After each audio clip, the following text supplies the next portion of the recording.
in people's opinion omukyalo ono asobola okuba nga bo balaba mukyala wa Suna Ben. That is an opinion. But a statement of fact is a legal document or is something legal with facts. Ebituufu byo bitugamba ki nti abantu bano babedde bonna emyaka bwe gityo oluusi tubeere nnyo n'ebyapa. Ebyapa kintu ekizitowa ekitasobola kumenyaamenyebwa oba kuyuzaayuzibwa supiidi. Weewaawo nkuwadde olupapula lwakyo naye ate mu sisitimu era kisigala gyekiri.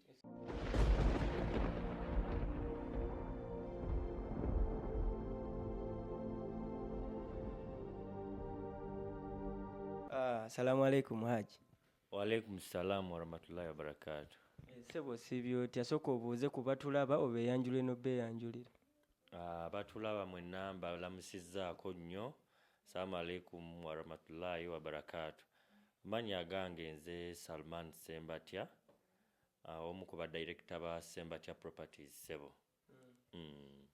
Sembatya Properties tumaze ebbanga nga tugiwulira ne Al-Assad Group of Companies. Yes, naye nga tewali yali avuddeyo gamba mbu ye director ate nga companies endala ebiseera ebisinga tulaba nga abantu batambulira nnyo mu kamera nga beeyogerako. Lwaki gwe otutte ebbanga lino lyonna ate nga companies zibaddewo nga zitambula nga tonavaayo kweyogerako? Ebiseera ebisinga oba okola emirimu emirungi tolina kweyogerako abantu be balina okwogerako.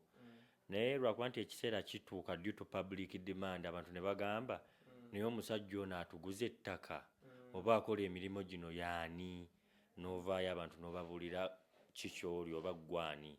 Esebo okusookera ddala kansooke mbuuze mwami Sembatya oba Haji Sembatya yaani obuvo bwe katono nnyo then ate tugende ku kidda. Yesebo omwami Sembatya oba Haji Sembatya oba mwami Sembatya nzaalibwa Masaka.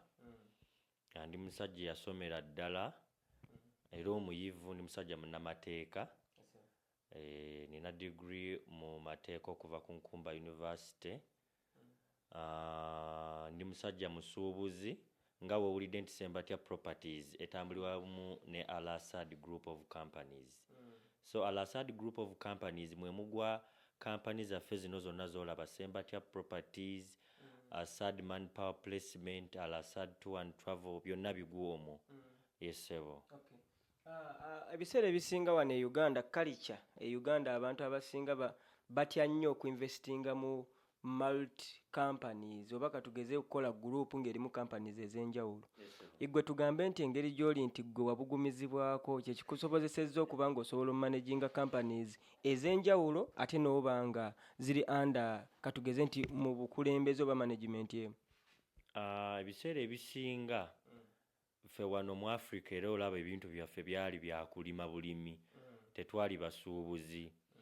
Era mu kusoma kuno olaba nti ebintu by'okusuubula byaleetebwa Bayindi, Bazungu, Bawarabu. This is something that came from Asia. So era ffe abakoze multi business zino we have drawn that idea from far countries such as Asia. So tuleese wano ekintu kye bayita multi business oba nti nkola group of companies naye ng'ate ninamu ebirala bingi nnyo. Ate era Abannayuganda nga bwe nagambye nti bangi baba ebitabo bino babisoma. Abamu oyogerawo ti abamu bagamba omusajja atuvumye oba ki, naye abamu baba tebabitegeera.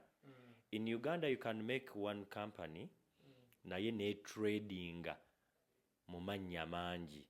For example, naye ate ekyange kiralako nkoze amakampani mangi under one group of companies. Naye nga osobola n'okukola kampani emu ne tradinga emirundi mingi mu mannya ag'enjawulo ekikkirizibwa mu mateeka ssebo.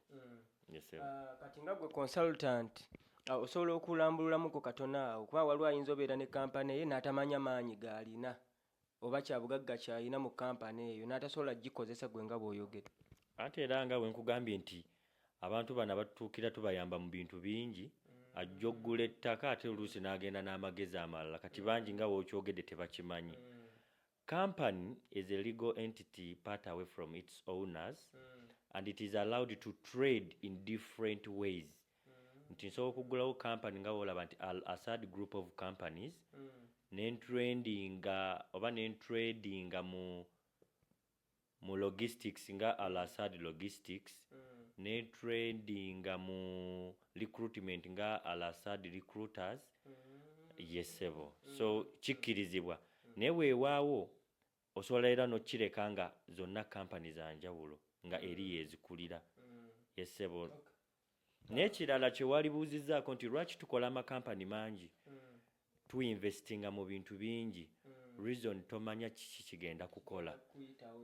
Nga woolaba nti amataka tugatunda ne tukolawo ne kampani etwala ebweru ne tukolawo n'etunda emmotoka, so tukola bingi.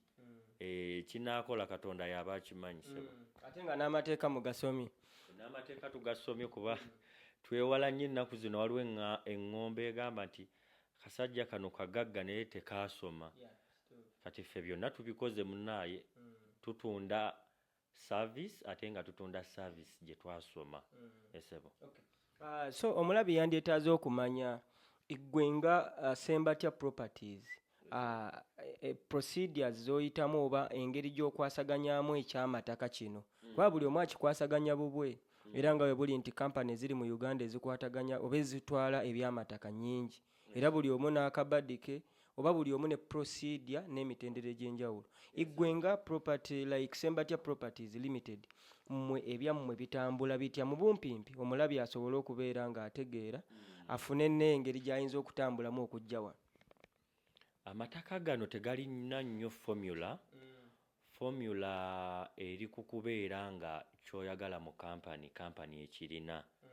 For example, companies zino ennene ze neetwala nti kampani ezaffe ennene because we have so many branches. Matugga, Kawempe, Entebbe we tuli, Kampala wakati, so tuli bagazi. So kizibu nnyo okubanga kampani ennene terina ttaka w'oyagala. For example, oli azze n'agamba nti nze njagala ettaka Essemuto oba njagala ettaka Matugga. Kati nze ngenda mwanjulira estates ze nnina then mutwala azirambule. Bw'amala ozirambula atubuulire ki kyayagadde. For example, agambye nti ettaka eriri eggaluga bulooko bweti gye tulambudde nze nsiimyeko poloti bweti. Nga we nagambye nti ffe tutunda nnyo ebyapa okwewala obukuubagano n'abantu. For example nti nga nkugambye nti estate yaffe ey'eggaluga tuyinza okuba nga tulina block number kye kintu ekinene okuva obupoloti obwo obungi. Kaakati omuntu wamala okusiima akapoloti yayinza okuba takamanyi na kukamanya, naye for example aba asiimye akapoloti ako ku block number ennene era tumukkiriza okugenda mu land zakole saaki okulaba oba kyatunda kyagula kituufu, oba tumukkiriza fajje tumukolere search. Tusobola omukolera search ewaffe naye n'agenda neyekolera search eyiye. After being satisfied nti kye tumuguza kiri makubo maki, olwo najja n'aleeta akasente ke ne tukareceivinga ffe ne tumuwa kye bayita transfer, ne tumuwanyisiza ebintu ebyo byaguze ne bidda mu mannya g'essebo. Essebo. Ekitegeeza nti omuntu ne wasalawo kumala myezi ena ng'ali mu kwekebejja ttaka akkirizibwa okugenda n'atwala obudde bwe singa asanga tebali muguzeeko ate abalala. Kakati era obuzibu obulala bwe waliyogeddeko mu mataka gano, kampani ezitatukaganye ku mutindo zikola ebizibu bingi. Lwaki? Bizinesi y'amataka sigambye nti abagikolamu abamu baavu, naye si bizinesi ya kyavu, bizinesi ya kwetwala. Omuntu bw'aba asiimye poloti tujja kugamba nti abalala baleese ssente tujja kubagoba, but we give genuine reason of doubt. Omuntu akugambye nti poloti eno njirabye njisiimye, mpaamu weeks 2 nkomewo, osooka n'omuwamu obwo obudde. Then w'olaba nga kisusse myezi ena sijja kulimba budde bunene nnyo nga weetegereza poloti, kuba ennaku zino tuli ku mutimbagano nga n'olunaku olumu okola search n'omala n'eddakiika ne seconds. So tukuwaayo obudde butono, naye singa era okisussaamu tusobola okugenda n'omupya abazze ng'ayagala kugula ali serious. Kubanga ne babbaaya balina bu competition kubanga ono ayinza oba akyagala nga naawe okyagala. Ng'era w'olaba nti wano mu Ssembatya Property kizibu nnyo okumala omwezi butuufu nga poloti ze twalanze omwezi oguwedde tukyazirina, olw'okuba nti ebintu byaffe tutunda birungi abantu babigula mangu. Essebo. Bwangu ki bwe mufuna mu mulimo guno mmwe nga aba property masters basically kanjogere ku Ssembatya kubanga situnuulidde mulala yenna mmwe bwangu ki bwe mufuna era bukalubo ki bwe mufuna mu mulimo guno kubanga buli mulimu gubeeramu obwangu ate era n'obukalubo.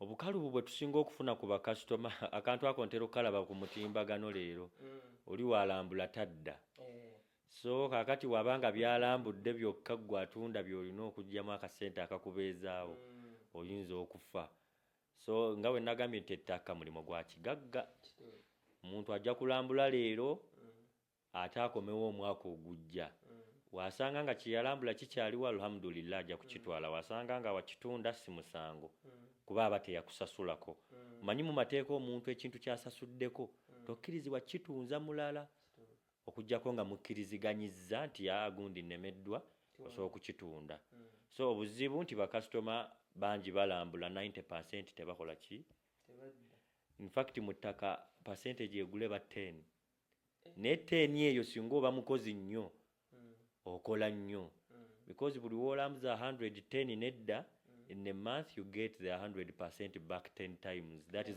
mathematics in business. Yes. Okay. Ate obwangu. Obwangu bwe tusinga okufuna nti oba otunda ebintu ebirungi biggwawo mangu. For example nina estate njitundidde omwezi gumu. Estate namba. Badde wakise eyo ku mukono gw'ejjimba awo side ndozo omanyiwo. Njitundidde omwezi gumu ate ng'eguliddwa abaana abali mu kyeyo olinga kubira bukubizi simu nti muzeeyi politikali okyalinawo nti nninawo ng'asindika amulambulira endagaano zigenda mu maaso yesebo. Tulabye nga okwasaganya nga Ssembatya Properties mukwasaganya ebintu ebyenjawulo kaakati ng'oggyeko ekyokutunda ettaka ate waliwo property management omulabi yandyetaaze okumanya nti ate wemba nina ekizimbe kyange oba property management generally gibannyonnyole oli ategeere wawaagwa nawa waakwetaagira gwe okubanga ate osobola okubanga omuyamba okuddukanya ebintu bye oba properties ze. Ekibuuzo ekyo obuuzizza kirungi. Ffe Ssembatya Properties twewaayo okusomesa kampani nnyingi kye zitakola. Lwaki? Bw'osomesa omuntu n'addiringa naawe mu kintu ky'amanyi onyumirwa naye n'akola ki? N'anyumirwa. For example bantu bangi nnyo bali mu property business. Property business wojogera mu lulimi lwa Africa abasinga bategeera kugula mataka. But property etegeeza ekintu ky'obwannannyini ekiviira ddala ku mmeeza z'olina mu nju yo, that is property. Emmotoka gy'ovuga, that is property. Kakati mu kyo we help people to make documents for their property and also manage their property. Lwakwa nti nkugira mu lulimi lw'Ekifirika nti wano property ki esinga okumanagingibwa ge mayumba g'abapangisa. Waliyo e Uganda ba landlords bangi nnyo naye nga abapangisa babasumbuwa.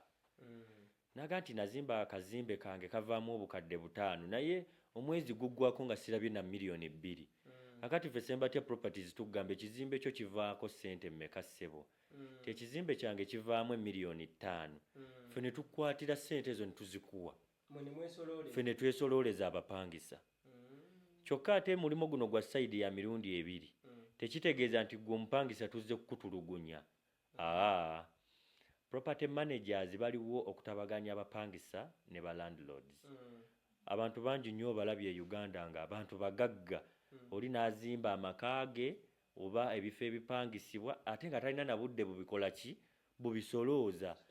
Ng'ab'eŋŋanda ze be yalekera property ezo basolooza we balya ssente we babula. Tugende ne ku baganda baffe abali mu byeyo. Bangi nnyo wano balina amayumba g'abapangisa. Naye ng'ennyumba z'abapangisa ezo okuva lwe yazizimba azitaddemu akasaving ke konna takafunangamu. Tajjangayo wadde zaagula ddirisa. Ffe Ssembatya Properties tugamba jangu tukole endagaano. Tukosolooleze ebizimbe byo. Ssente z'ogenda kuzisanga ku akawunti. Oli mu ggwanga oba toliiwo ffe tugenda kuteerako ssente zo. Ate amayumba go ogenda gasanga mu sheepu mu wagaleka. Tuyinza n'okuyamba n'okgongerako omutindo okusinziira mu kifo mwe gakola ki? Mwe gali ne tweyongera enteeseganya. So mukama wange property management ategeeza ekyo. Ate era tukubiriza abantu nti mujje ku makampani nga gano seekubidde kalango nga nze Ssembatya naye mujje nnyo mu makampani agalina consultation sector agalina balooya mujje mubangulwe nti jangu tukusomesa etteeka lya landlord n'obupangisa kye litegeeza. For example, the Landlord Tenant Act bantu bangi nnyo tebagimanyi, bakufulumya ennyumba nga bagikufulumizza bukyamu nga tokola ki tomanyi. Naawe landlord omupangisa abeera mu nnyumba yo kumpi asulira bwere tokola ki muntu n'omugamba gundi osuze mu nnyumba yange emyezi 3 kitogenda agaaniddemu. Ffe jangu tukuyambe tukuwa amagezi. Ssebo. Okay. Waliwo abapangisa omanyi n'abapangisa balimu emitendera. Waliwo abapangisa nga bapasula mu bifo olunsi $3,000, 15, 20. Nabeera n'abapangisa nga bali mu grade ng'asasula kakadde $1.5 million, $1 million.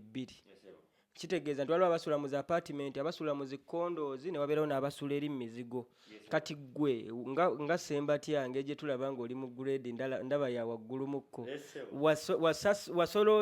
Like wayawulamu n'ogamba gwe osoloozezza bano abali mu apartment oba ne bali abali mu mizigo. Oli ayinawo kalayini ke ka mizigo 8 nabo osigala obakwasaganya. By the way, ngenda kukusesaayo ekintu kimu nga bwe nkugambe that we are an international group of companies.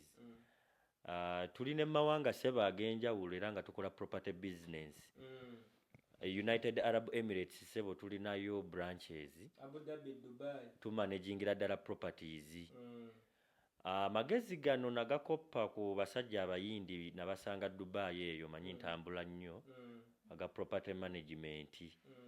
Neŋŋamba naye eno ekintu bakikola batya. Kuba nina awantu we nasula kumpi myezi 3 naye nga sirabye ku nannyini wa kifo ekyo. Naye ng'ate olengera nti Muhammad Plaza.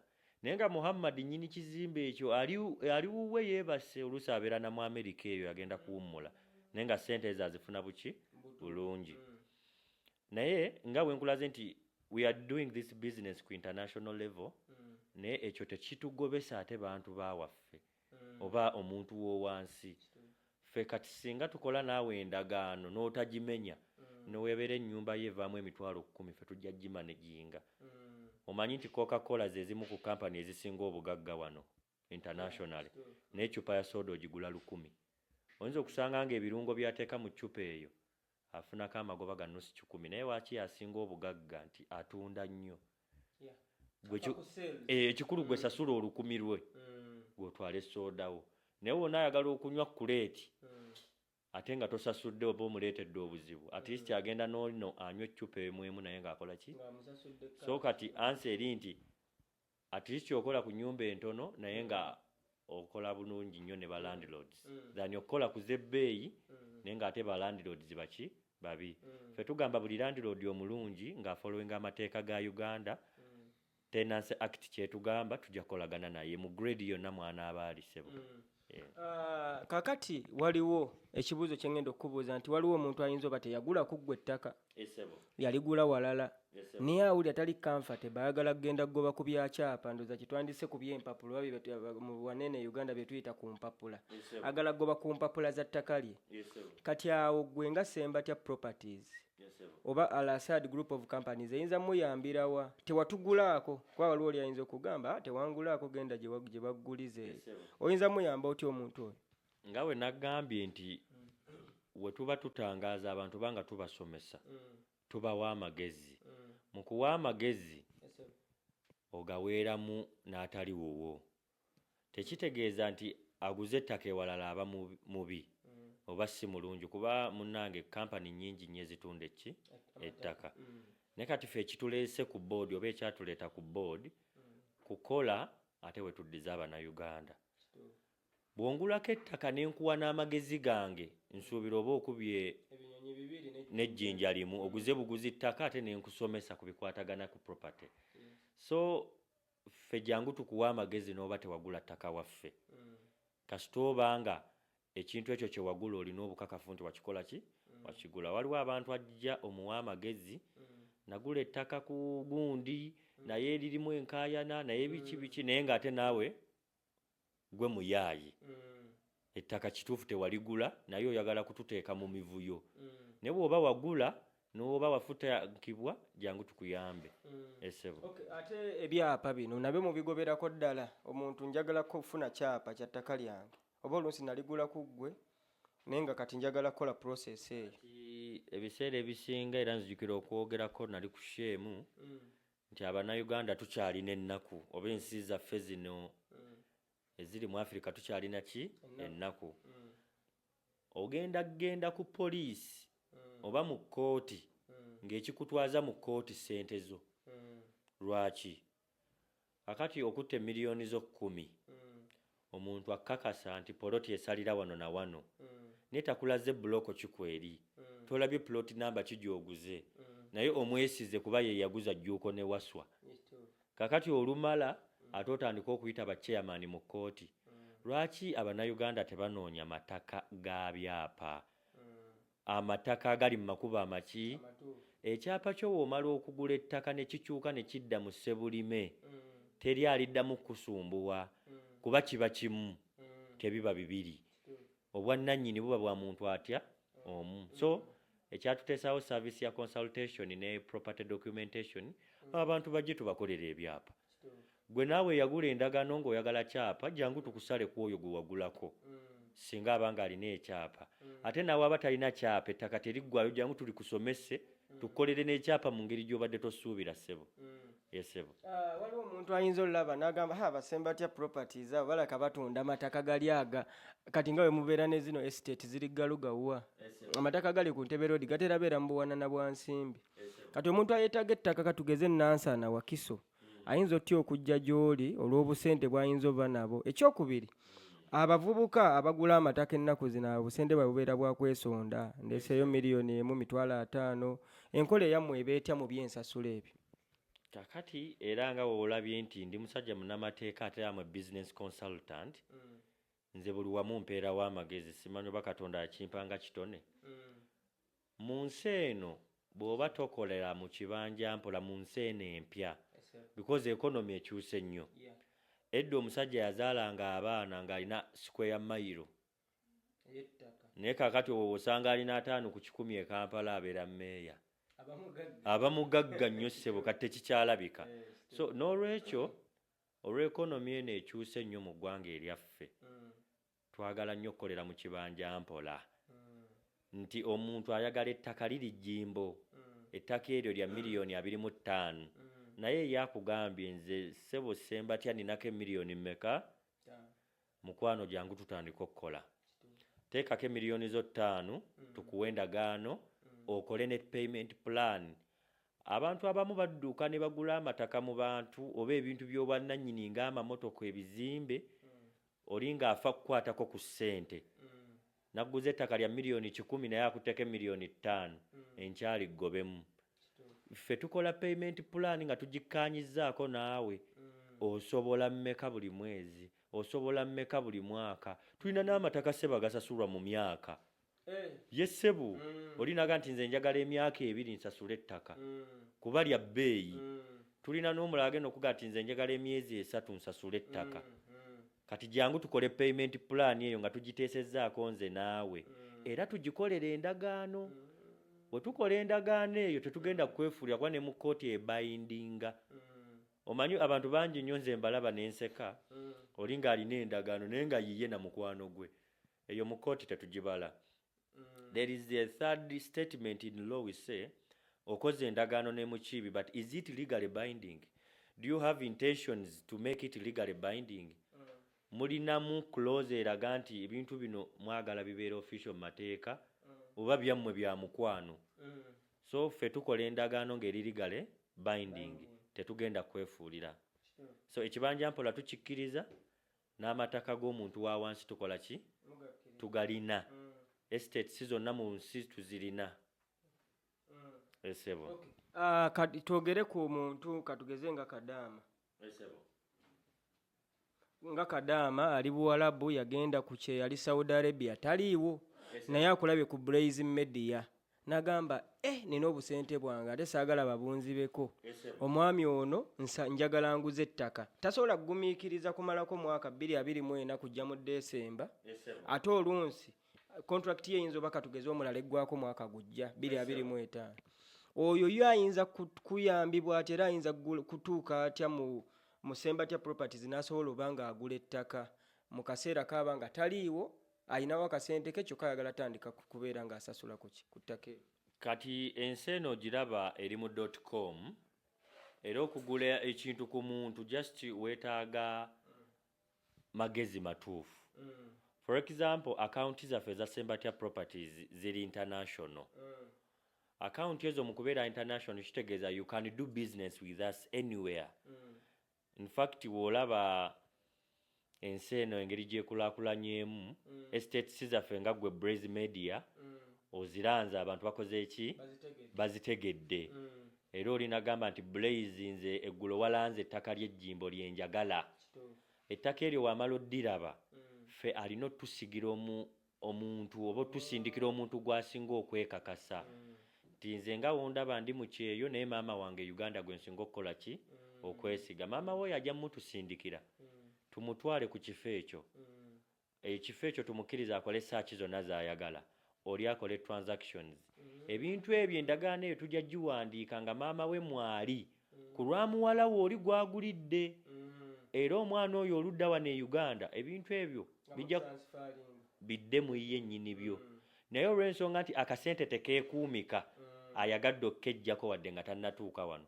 Kuba bambi asuubira nti nnyinza okutuuka e Uganda ng'akasente kano nakawaamu senga omulwadde ne koonooneka. Nga we nagambye Abannayuganda bakolagana ennyo n'amakampani. A company is a legal entity part away from its owners. Company eyimirirawo nga yo. Bw'owa Sembatya Properties ssente zo oba oziwadde company toziwadde Sembatya nga muntu. Era company eno eteekeddwa okkuliyirira singa oba ofunye obuzibu. So bw'okolagana n'ejjuuko gw'osanze ku street jjuuko n'akubba jjuuko gw'owadde ssente n'awaakera ku makyenkya n'agenda e Malaysia ng'enjogera y'ennaku zino weeri ng'agenza okuwummulamu gw'oba oweddeyo. Haji ssebo tukulabye nga ate mu kuva mu kubeera nga amaanyi ogongedde mu kampanizi zo ate ssebo otandise okuddiza ku bannabitone era tulabye nga Lil Puzzle Enkudi Festival gitaddemu amaanyi mangi ne Yake Festival ndoza gw'omu kubasooka okugiŋŋamba wadde nze nali sigimanyi era twalabye nga obaddeyo ne ku press conference. Ki ekikusikiriza okubeera nga ate oyagadde ojje obe ng'oyingirako ne mu bannabitone okuba nga obasponsoring? Kati nga bwe nkugambye nti bingi ebyewuunyisa bye tugenda okulaba oba byogenda okundabako nga bw'ogambye nti ng'obaddeeyo ng'okola ebintu birungi nnyo eri Abannayuganda ate nga tebakumanyi. Okulimba oba obutakulimba amazima gali nti ffe abantu abamu we have not blown our own trumpet. Abantu be tukoledde ebirungi be batuleese ku scene. For example nti mu bannamawulire bennyini tulina be tuguzizza amataka n'ebintu ne batwogerako ne batuyita mu scene. So kaakati nze omuntu omu era nga bwe nagambye nti kisesa nnyo ntera okukyogerako abantu ne baseka nti ndi musajja mutono omu naye ate ndi mugazi mu mirimo. Mu mubiri nyinza okuba mutono naye ate mu mirimo ne mu byenkola ndi mugazimu nnyo. Ekyo sijja kukyegaana. Nina kampani etegeka ebivulu wano e Uganda eyitibwa Sultan Events. Kampani eyo ndowooza ekolagana nnyo ne bannabitono omuli ba Lil Puzzle n'abasigadde. Mu kutegeka okwo ebivulu mwe tusanze mikwano gyaffe bano abayimbi. Mikwano gyaffe bano abayimbi mw'osanga omuntu gw'ogenda otegekera ekivulu aga nti Haji nze ssente zange zimpeemu ettaka. Nti nze Haji ssente zange zimpeemu akamotoka mbadde njala kweyagala. Ze wandimuwadde nga sponsorship. Era ssebo tulina abantu be tukolagana nabo nagamba nti miliyoni zino 2 ogenda kuzimpa naye temuli. Mbadde nsaba ompeemu ekintu ekikalu onyongereyo n'akasente akalala emabbali kuba weewaawo abantu bano tubakolagana nabo ne tubafunamu. Naye naffe tubayigiriza engeri y'okuterekamu essente. Essente tusobola kugitereka mu bintu bikalu ng'ettaka. Yesebo. So kubanga ly'ettaka lyongera ne likula n'okukula like ne appreciating. Kaakati Lil Puzzle wajje wange nangulako ettaka. Nampagira emyaka 3. Ate ne muzimbira n'amayumba. okitegedde bulungi ne musomesa ne investment ate wakimba simutegekerako n'ekivulu kye lwaki mba siddiza ne ku bawagizi be kuba naye aba atambudde wamu nange esebo atukulabye ng'amaanyi ogataddemu ebyo ebivulu era bibiri nga bwe twakulaba oba nga bwe tuzze tukulaba twagala omulabi ali eyo oba oluusi ali mu Real Estate munno omulala ayinza okwebuuza n'agamba Haji ki ekimusikiriza wadde ng'oyogedde nti mikwano gyo oluusi ne kampani lwaki mu kaseera kano lwaki emabega tubadde tetukulaba nnyo mu bivulu ebyo directly amawulire gano mbadde nageewala nnyo ge mazima kumala emyaka mingi naye abantu ssebo beetaaga okutumanya twekwesa ekimala for example nti mbadde nina kampani etwala abantu ebweru okumala emyaka 2 naye omwana omu yankubira akasimu abalala bansanga na ku office eyange nga nagyendaga ne bagamba kale musajja gwe otunda ettaka naye lwaki tubeera ebweru ne tusindika essente zaffe ne zibbibwa nga gwe yatutwala ate naawe olina kampani etunda bye tukola ki bye twagala ssebo olw'okuwuliriza amaziga g'Abannayuganda twasalawo ne tujja ku board tubakolere n'ekirala kakati munnamawulire gwe waguzizza ettaka ate ayagala kujjako interview ate lwaki oba ogaana omulundi ogumu ndaba nti oba weeraga oba okitegedde bulungi ssebo abantu abamu kati akusanga olina omuntu editor we NTV wamuguzizza ettaka nagamba Haji mbadde nsaba kujjako interview ate waki oba ogaana kuba akikola lwa bulungi ssebo awo wennyini awo mu buufu bw'olimu ennaku zino tubadde n'ensonga ekudde ejjembe ng'enjogera w'ennaku zino bweri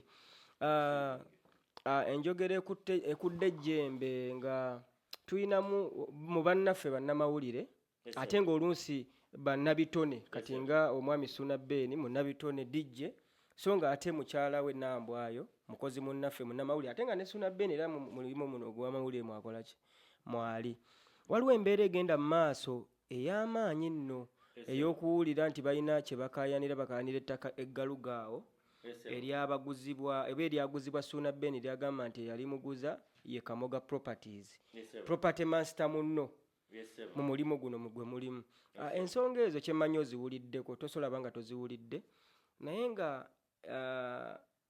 ekibakayanya mbono yagula ettaka ate ebyapa byagenza ofuluma nga kuliko n'omukyala ye kyatamanyaako amagezi kigoyinza owa abantu abo oba n'omuntu omulala yenna ayinza okuvaayo ng'ayagala gula ttaka ayinza okufuna obuzibu ng'obwo kubanga kino kitutta attention yaffe ennene kyenkiva tukubuuzizza ggwe ng'omuntu akirimu oba ali mu mbeera zino eza Real Estate otuwe advice oba nabo bennyini obawabule kakati okumenyaamenya ensonga eyo nagiwuliddekoko ku mawulire naye ne sigiwa nnyo budde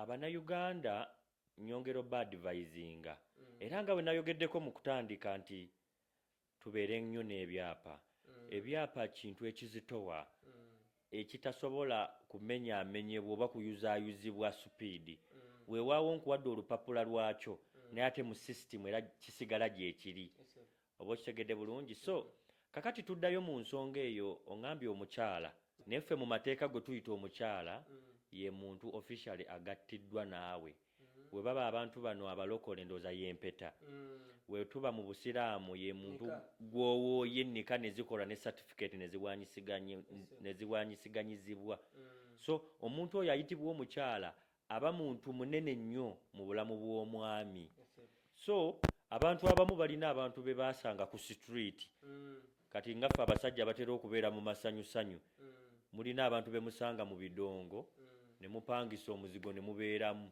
kati olubeeramu ng'otandika kumuyita maama gundi asobola okubeera maama gundi naye ng'ate si mukyala yessebo ekintu omuntu wadde yakuzaalira abaana asobola nga si mukyalawo in fact nze ŋŋamba nnyo abantu nti ntumira mukwano ogwo ne banyiiga te muntu azaalidde abaana ne mala naye emyaka 2 so ffe mu mateeka tulikogonizinga byanjawulo ku bulamu bw'abantu ba bulijjo naye katumenyemenye ensonga eyo nga tutaddemu obulamu bw'omuntu wa bulijjo n'amateeka ekisookera ddala kye twebuuza in law we have some phrases we use whether or not so tulina kye tuyita facts ate tulina ne statement of opinion.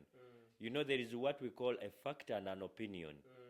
In people's opinion, omukyala ono asobola okuba nga bo balaba mukyala wa Suna Ben. That is an opinion. But a statement of fact is a legal document or is something legal with facts. Ebituufu byo bitugamba ki? Nti abantu bano babedde bonna emyaka bwe giti oluusi ne tebalina kiraga ng'oggyeko ABCD. So omuntu ono first of all talina kyabayinza kukireiminga mu bulamu bwa Suna Ben singa mu mateeka amatuufu si mukyala we mu mateeka. Naye alina favors endala nti singa yamuzaalamu omwana alina okulabirira omwana n'okukola responsibility nga taata. Naye singa baba baawukanye si ye muntu ajja okujja mu bulamu bwa Suna Ben agabane kino oba kiri kuba tebalina kibagatta legally. Sigambye nti omuntu ono tebalina akakwate ne Suna Ben naye baba balina akakwate ak'amaanyi. Otegedde bulungi nga bafumbo mu mateeka omukyala ono nno abaamulinako amaanyi nga tetunnagenda na mu byabyapa. So nsoose n'enkudifayiningira amateeka kye gayita omukyala. Omukyala ye muntu oyo gwe wagattibwa naye era ng'obufumbo bwammwe buli ligo. Omukyala si ye muntu gw'osanze mu bbaala ekawungeezi oba mu woteeri ne mugenda ewaka ne muzaala abaana okumala emyaka 2 oyo mukwano gwo. Abazungu gwe bayita girlfriend. So tuddeyo tuzuule omuntu ono mukyala we oba si mukyala we. Then we tuzuula nti mukyala we nga tetunnagenda na ku byabyapa anaaliko abaamulinako amaanyi. Era ffe nga bannamateeka tujja kumuwa priority tutuule naye tunyumye naye. Era omuntu bw'atyo alina okuba nga ne mu kugula ettaka mu gye byasookera manyi tugenda nnyo nti byatandikirawa. Omuntu oyo alina okuba nga yaliwo. Kantu ako kategedde kati ebyo nga tubitadde ebbali. Kati budde buno ngenda kugamba mukwano gwe kuba sinnalaba kibagatta nga bafumbo. Era bwe banaakindeetera nga banneetaaze bajja kunnoonyako mu ofisi zange nga beetaagiza amaanyi gange oba obuwabuzi bwange. Era nga sinnaba wabula nja kutandikira ku kiraga nti bafumbo. Ekyo we naaba sikirina omuntu oyo nja kumufuleezinga nga mukwano gwe nti mukwano gwe oyo we baali nga Suna Ben ono atuuka mu kampani eno okugula ettaka yaliwo oba teyaliiwo.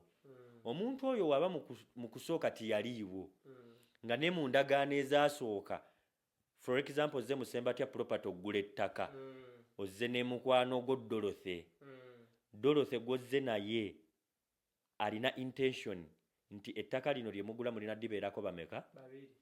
Omuntu oyo ne mu payment plan gye mugenda okukola n'endagaano alina okubibeeramu. Wabula tojja kubimuyingizaamu nga biggwa. Tetujja kukikkiriza mu mateeka. Era gwe mu opinion yo oyinza okulaba nga mwekiri naye nga ate mu mateeka tekikola ki? Tekiriiyo. So kakati tugenda kuddayo omuntu ono omukyala yaliyo nga omwami ono agula ettaka oba teyaliiyo.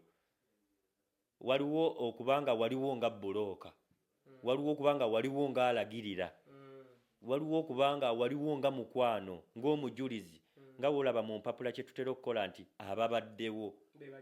So bw'obanga wali mu babaddewo tekitegeeza nti olina akakwate mu ttaka ly'omusajja ono. So nina akasembayo okobadde ngambye nti ate ekyapa kino mu kufuluma. Ekyapa we kifulumye ye nti abanjiriza ekyapa ebbanga naye ate nti bwe kigenza okufuluma ng'ate alaba kuliko erinnya ly'ono we yagendayo naye oba yamulagirira waba agula ettaka oyo gw'ogambye nti kale mukyala we oba girlfriend. Ekitabadde kyamuleetedde okubeera nga si mumativu nakyo era audio gye twafunye leero ekinzirusiza okujja wano nga audio yagamba nze ekyapa kifuluma kitya nga kuliko erinnya ly'oli ng'ate nze mbadde nsasula ssente. Era ngenda kubulya n'akalala mu mateeka waliwo kye bayita consent okubanga omuntu gwo involvinga in the issue amanyi era akkiriza. Bwe mbanga nze Suna Ben nze nagula ettaka nga naligula kuggwe mwami ani simutegedde bulungi oba Kamoga Properties nga nagula kuggwe ate tonkubidde essimu tompise kukkiriziganya naawe ng'okola ekyapa kyange ate nensangako omuntu omulala tuba tetujja kukkiriziganya mukama wange olw'ensonga nti tetwabiteesaako. There is nothing like my consent. So n'olw'ensonga eyo paati eno tuleke kuwolereza nga tetumanyi facts nga tugoberera opinions. Nekino tukiteeke mu saidi ya mirundi ebiri nti kisoboka okuba nga mu kugwazaganya ettaka lino Suuna Ben yagenda n'omukyalo oyo ewa Mwami Kamoga era ne bakkiriziganya byonna ne Mwami Kamoga ng'omukyalo oyo alina kuba ku mpapula ezo. Ate mu luvannyuma ne twagala okuyita Mwami Kamoga omubi naye ng'ate abantu bano mu kukkiriziganya byonna baabiteesaako ne bigenda mu buwandiike nga baaliwo. So tujja kudiginga deep into the ingredients of the issue oba ku matter eyo. Naye nga singa amazima gavaayo nga Suuna Ben yajja yekka mu kugula ettaka lye ng'omukyalo oyo gw'ogambye Nambwayo teyaliiwo ate kaakati mu nkomekkerero nga Nambwayo kwali ku mpapula sebo, that is illegality. Mu buwandiike ne mu mateeka tuba tetukikkiriza singa kizuuka ng'omuntu oyo teyaliiko mu kusooka era nga teyaliiwo mu bintu bino engeri gye byajja biflowinga tekijja kusoboka era ku kyapa ekyo kirina okukoolingibwa oba ne bidda mu mateeka abantu bano ne beeyongera okuteeseganya okubigonjoola. N'ekyokubiri, lwaki mmalayo ettaka lyange mu January naye mba nga nkuwadde ssente eziprocessing ekyapa ate ne kimala emyaka ebiri? Ndowooza obwo bunafu bwaguze oba bunafu bw'oyo aprocessinga. Naye era ngagambye nti tetusala gwakawala nga tetuwuliza gwaki tuyinza okugamba ono agula nga tumuwolereza nti yawaayo essente ezo ezikola ekyapa ekyo naye nga bya bulimba. So tulina okudigiga deep tumanye. Oyinza okusanga ng'omwami munnaaye essente z'ekyapa bakazimuwa mwezi guwedde ng'oluusi ye n'okukola ekyapa ekyo ayanguye, naye singa aba yaweebwa ssente n'amala emyaka ebiri aba aluddewo nnyo. Naye nga bwe tugamba tetujja kusala musango, osanga ajja kutubuulira ensonga lwaki yalwawo oba lwaki waaliwo ddire, because ebintu bino bikolebwa systems tebiva mu bbanga. So ensonga eno tugiwumbewumbe nga tugamba nti illegality yonna eriwo erina okugonjoolwa ne tuzuula ani mutuufu ani mukyamu. Suuna Ben ng'omusajja kuba musajja munnange sobola okumuwa amagezi. Bw'oba nga olina mukyalawo oyo nga wayagala abeere mu bintu byo era ng'abeere ku kyapa kyo, mu kuguzaŋŋanya wano muteekengako, wabula oluusi temulindanga nga omukwano guba kutta eyo gye mubeera n'omugamba nno ettaka lye nnagula essisa nkugasseeko era nkusuubizizza. Omuntu ono ayinza okukitwala nti kyoyogedde kituufu oluusi ng'obadde okyamuseemu. So bintu bino byonna bye tuteekateeka okukola nga tubiteeke mu buwandiike era tubikolenga mu budde.